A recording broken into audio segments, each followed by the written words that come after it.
s'adresse la santé par le toucher tout simplement à des gens qui vont avoir des problèmes de douleur physique et qui vont venir avec cette sensation de se dire bon, j'ai ça mais personne ne peut définir ce que j'ai. Et là on va aller véritablement aller chercher par le biais du test musculaire, encore une fois, c'est là où c'est révolutionnaire, la problématique chez la personne. Le 3 en 1, lui, va avoir une approche, on va dire, un peu plus approfondie parce qu'il va mettre en évidence le conscient, l'inconscient et le corps. Et enfin, le Brain Gym, qui a été développé par le docteur Denison, qui lui amène cette approche qui est vraiment une gymnastique du cerveau.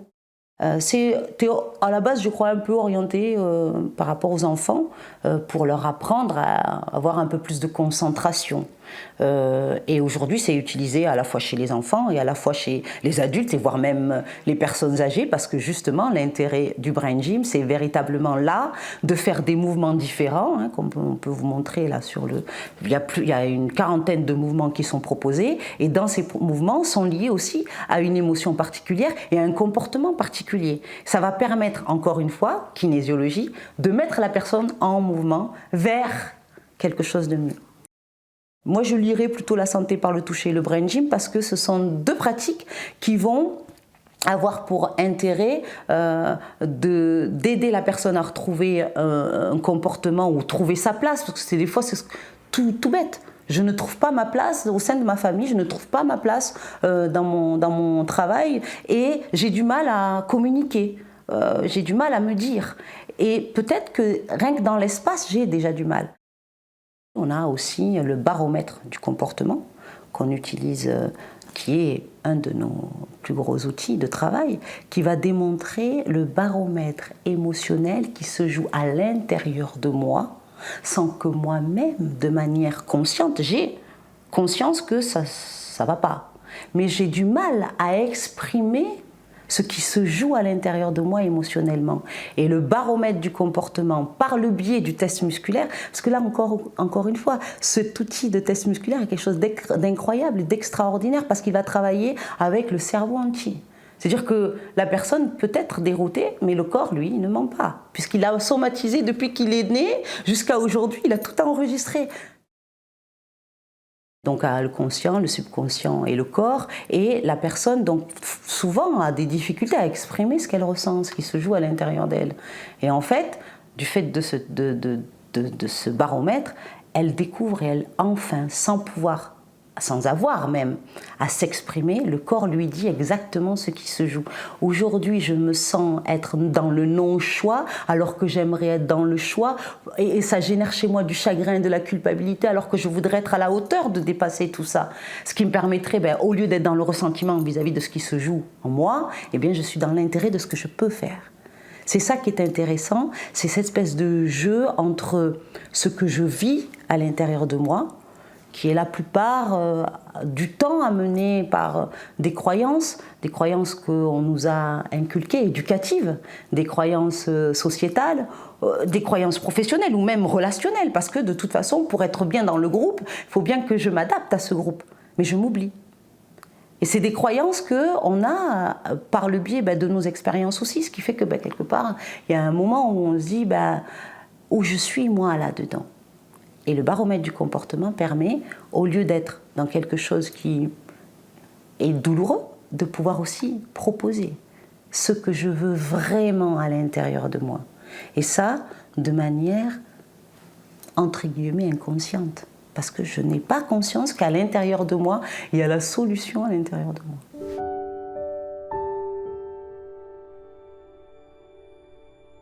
J'ai été visiteuse médicale pendant 20 ans. Et j'ai travaillé en visiteuse médicale à l'hôpital et j'ai pu me rendre compte parfois quand je discutais avec les gens du désarroi qu'ils pouvaient avoir en fait par rapport à ce qui se passait. C'est-à-dire qu'on pouvait avoir des gens qui arrivaient à l'hôpital et qui avaient une douleur physique de cœur, une douleur physique dans un bras, jambe par exemple, et qui avait fait tous les tests incroyables et inimaginables, que ce soit des analyses sanguines, que ce soit des tests de cardio, et qui, lors du diagnostic, les médecins restaient sans pouvoir donner d'informations, parce que de toute façon, tous les tests étaient positifs, tout était OK. Et en fait, les gens sont perdus dans ces cas-là parce qu'ils sentent bien qu'il y a quelque chose qui ne va pas à l'intérieur d'eux. Mais en même temps, les résultats et les analyses sont OK. Donc ça veut dire qu'il se joue autre chose que quelque chose de mécanique. Une fois qu'on a retiré la problématique mécanique, il y a quand même quelque chose qui ne va pas.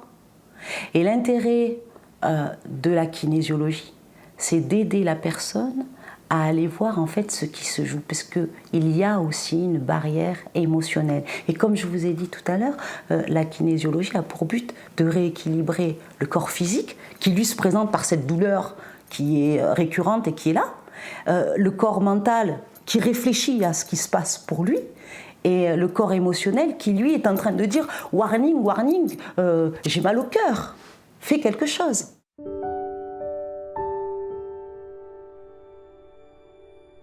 Pour moi, la kinésiologie, effectivement, s'adresse à tous. Il n'y a pas de limite d'âge.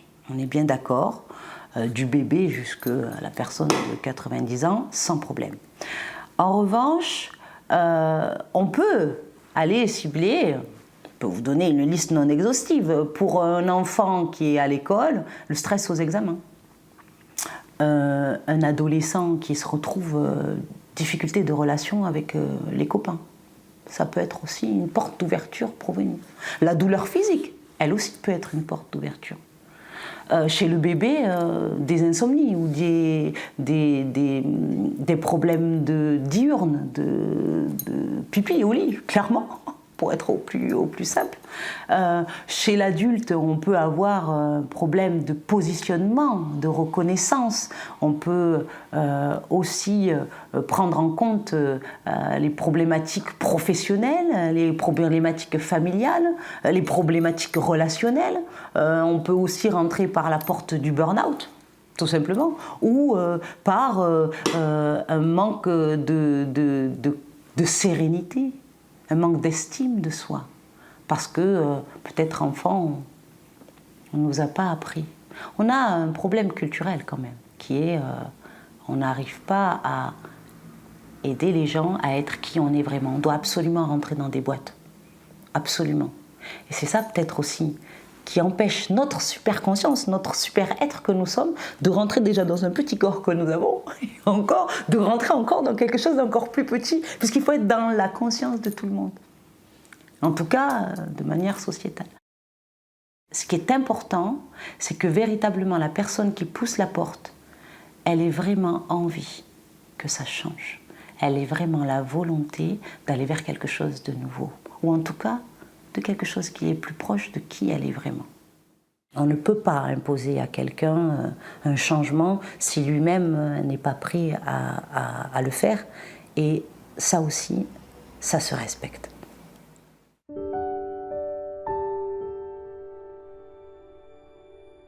D'abord, moi, ce que je propose quand même, c'est que la personne vienne avec un objectif précis. Voilà. C'est important parce que c'est de cet objectif qu'on va partir. Bon, alors, un objectif précis, c'est je manque de confiance en moi. Ou j'ai des difficultés dans ma relation de couple. Ou j'aimerais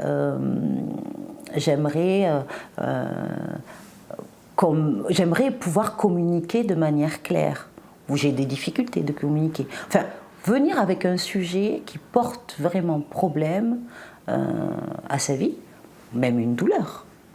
Et ensuite, nous avons à notre disposition à peu près 400 corrections différentes. Ça se présente comment? Soit sous forme de sophrologie, soit sous forme de travail oculaire avec les yeux, soit sous forme de fleurs de Bach, soit par le test, par des mouvements sur le corps en lui-même, dans des zones bien particulières. Voilà. Et ensuite, On confirme que c'est déprogrammé. On demande bien au corps s'il est d'accord pour changer de comportement. Et même parfois, à la fin de la séance, le corps demande à ce que la personne fasse du travail à la maison. Ça aussi, c'est assez curieux. On ne prescrit pas de médicaments. On prescrit quelque chose à faire à la maison.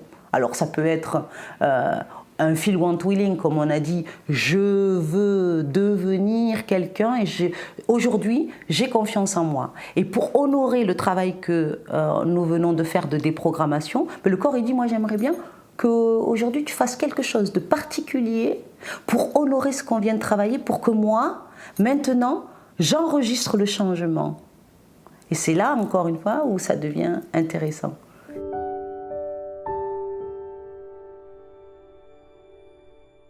Le conseil que je pourrais donner aux gens, en ayant vécu de burn-out, c'est d'être plus doux avec soi. C'est d'être plus doux avec soi. On est nos pires ennemis. C'est-à-dire que qui mieux que nous pour nous saboter nous-mêmes? Qui mieux que nous pour nous saboter nous-mêmes?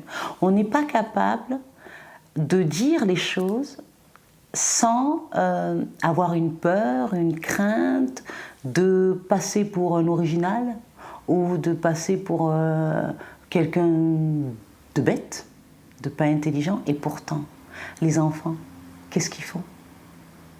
Si ce n'est être eux, à tous les niveaux. Oh, il aime bien les fourmis, il va prendre une fourmi. Ah mais non la maman, mais ça va pas non? C'est ça qui est important. Je crois qu'il est important aujourd'hui, dans le siècle où on vit, de véritablement revenir à soi. D'abord soi, pas par pur égoïsme, vraiment, par reconnaissance de soi.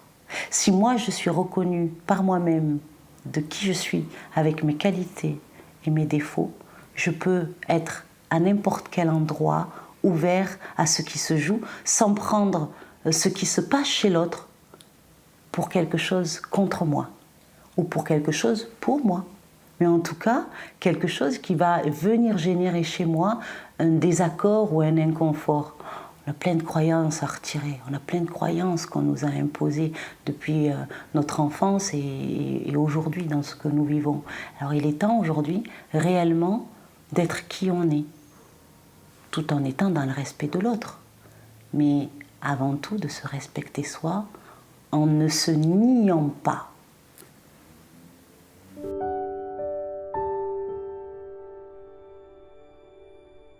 À l'intérieur de nous, dans notre cœur, il y a quelque chose d'extraordinaire, nous. Et juste essayer d'apprivoiser ce nous comme un enfant, comme un adulte qui regarde un enfant, comme quelqu'un qui aime juste être là, dans sa présence, dans ce qu'il est. Pouvoir mettre des mots, M-O-T-S, sur les mots M-A-U-X. C'est ça qui est intéressant avec la kinésiologie, sans avoir à passer par la parole. Parce que parfois, on se déborde. Tellement c'est difficile, on a l'impression que soit on est muet de stupeur et on n'arrive pas à exprimer. Et là, c'est bien parce que la kinésio, elle va pouvoir vous aider à exprimer ce qui se joue. Soit c'est tellement difficile que c'est difficile à exprimer, ou en tout cas c'est difficile à centrer, à expliquer, à reconnaître, à établir. Et c'est vrai que la kinésio elle va avoir un sens là-dessus, qu'elle va vous aider, enfin en tout cas, on va essayer de vous aider à trouver ce chemin, votre chemin de vie.